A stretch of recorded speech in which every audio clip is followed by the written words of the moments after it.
First of all, I'd like to apologise for my sons for swearing. I wasn't expecting that. And if you could bear with me, because I'm still very new to public speaking. So I still need a few prompts. Right, to begin with, I'd like to thank Sam and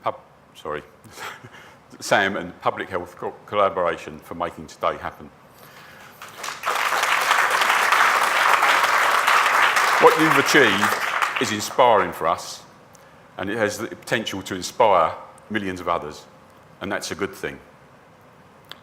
Because there are a lot of people out there that need to hear this message. A couple of years ago, I was one of them. I wasn't in great shape, and my sons told me they were going to fix me. I had no idea what that meant. My doctor had never mentioned fixing me.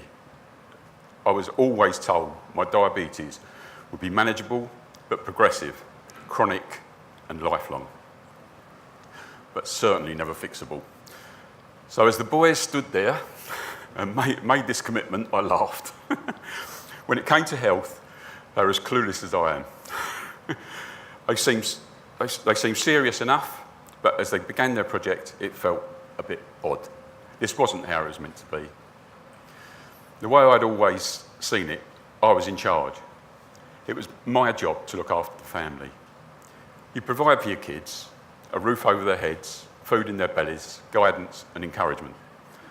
As a granddad, you cherish your grandchildren from a slight but comfortable distance.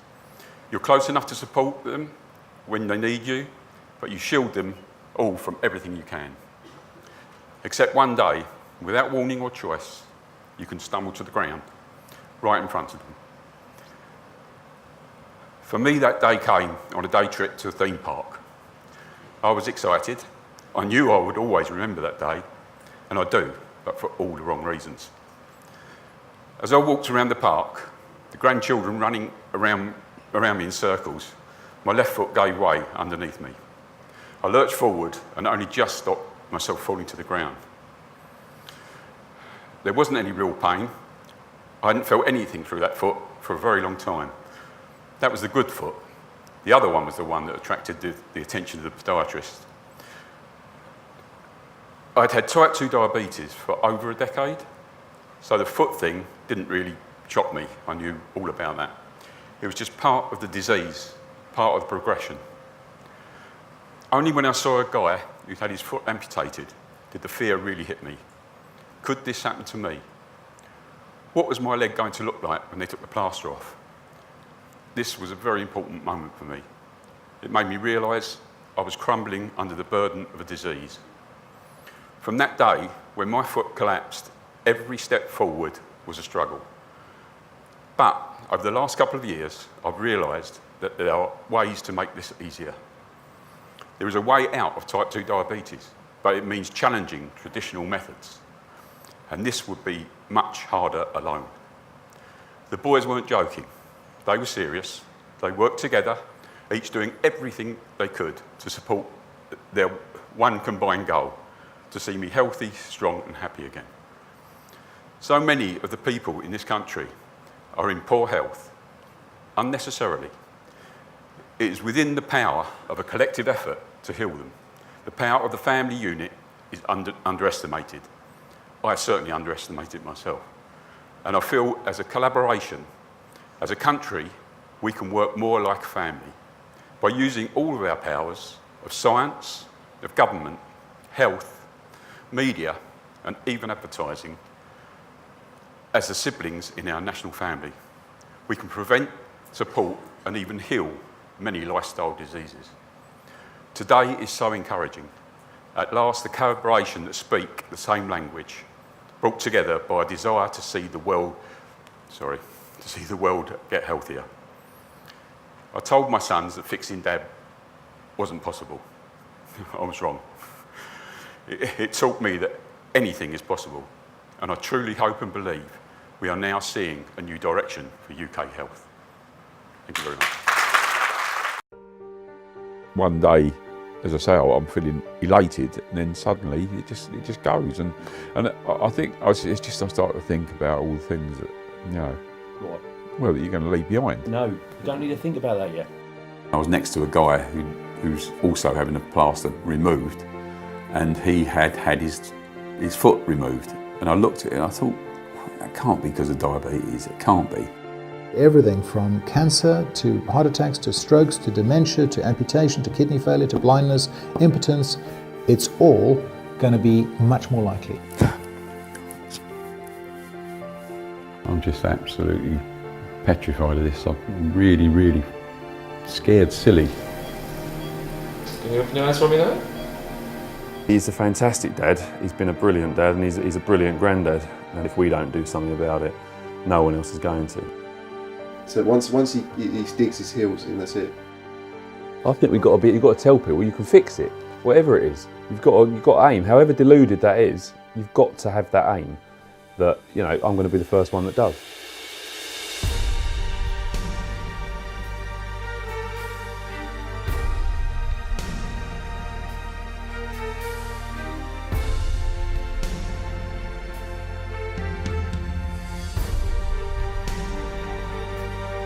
You've got this idea in your head that you're not good enough to get anything better. Well, I think, man, I really shouldn't be doing this. We need you to step up to this now. We need you to say, well, I can bloody do this. I can stand up, I can be the diabetics champion. I can do this. You've got to get a grip, man. You know what? You've got to get a grip. You've had too much of this in you. So I've just trained for the last several months to do this, to turn around and say I'm not going to do it because some doctor's covering his arse. They said don't bring that cantankerous bastard before 8:30. Cooking is something you do to achieve what you need to eat, and that's all there is to it. Some people enjoy doing that, cooks enjoy doing that, I don't. I will not eat that thing. How many millions of pounds we spend on this thing, and at the end of the day, it's because I'm eating the wrong stuff, I'm drinking the wrong stuff, I'm doing everything wrong myself. Exactly, more than 90% of diabetes sufferers have type 2. And if there is a way of fixing that, then surely it's something we need to look into and we need to challenge.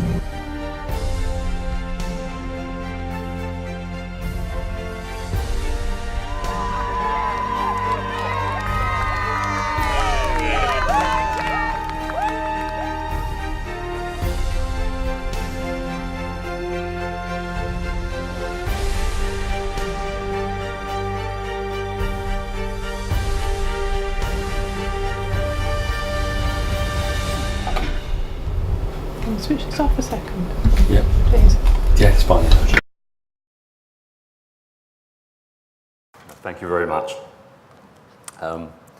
First of all, I just want to say I'm the least qualified person in the room today, so I'm really wishing I'd probably done something more medically with my degree rather than English and history. But we are so proud to be part of this today, Sam, and I've just got to thank you again for inviting us. This is fantastic. If we'd had this 2 years ago, we probably wouldn't have taken anything like as long, but brilliant, fantastic.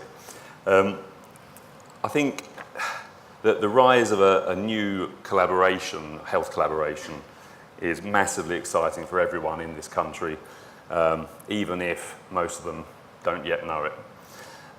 Because at its heart is, from talking to everybody over the last 24 hours, a real, solid, genuine desire to help people. And I guess our contribution to that amazing goal is to reinforce the enormous importance of family and support networks, of really setting goals together and achieving them together, of general collaboration for good. It's incredible to think it was only that couple of years ago, 2 and a bit years ago, that Dad was so very unwell. He took 7 different types of medication just to stay alive. And we were told he was going to be increasing those month on month. Most of the meds were because of the excessive body weight, and as we understood, these would continue to increase. He was told he'd end up injecting insulin, but ridiculous as it sounds, none of us were really alarmed at that. We were just apathetic because he'd had so many developments in the past. So I guess we just thought, so what? You know, everyone knows someone who has type 2 diabetes. It was that prevalent. But for us, as well as all the physical stuff that was going wrong with Dad, including the foot, there was more to worry about. And for us, that was because Dad began to withdraw from the family. So he began to withdraw from conversation. He became less involved with the family generally and was resigned to his decline. This was much harder for us as brothers to accept. So whilst his physical size increased, he was literally, mentally and emotionally shrinking right in front of us, as if he was preparing us for his final exit. And we even got a comment to that effect along the way. But the more dejected Dad became, the more he needed comfort, and the biggest problem was that Dad's comfort had always been food. He shaped his working days, his leisure days, holidays around food. Food really punctuated most trips. Every outing for work or play, it was on the agenda, where were we going to eat out? And that food needed to be fast, and beyond fast, it had to be instant, and there was no shortage. I see it, I like it, I eat it, were Dad's words. And they were his honest words. In his mind, there was no time in the schedule to prepare food for himself. And in fact, for someone putting food at the centre of his universe, he had no real interest in food itself, or even a curiosity as to what might be in that food when he bought it. And when he felt dejected, there was always a bright, smiling fast food chain to supply him with what he needed and make it all feel a lot better. And don't get me wrong, Dad tried to diet many times before. So for 30 years, he'd go for those low-fat options, count the calories. He'd done every Slim Fast Slimmer's World, calorie counting diet in the book. He'd even invented his own diet. So we heard about one, which was the nothing but oranges diet.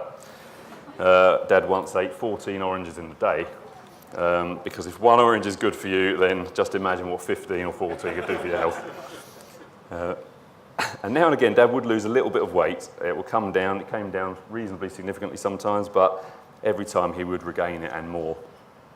He would curse the limp lettuce salads and the bowls of fruit, which he had been told and were purported by the countless fads out there, before he'd finally cave in and grab a couple of Big Macs on his way home, and that was just the habit of it. And Dad would continue to hover between 18 and 20 stone on average throughout his life.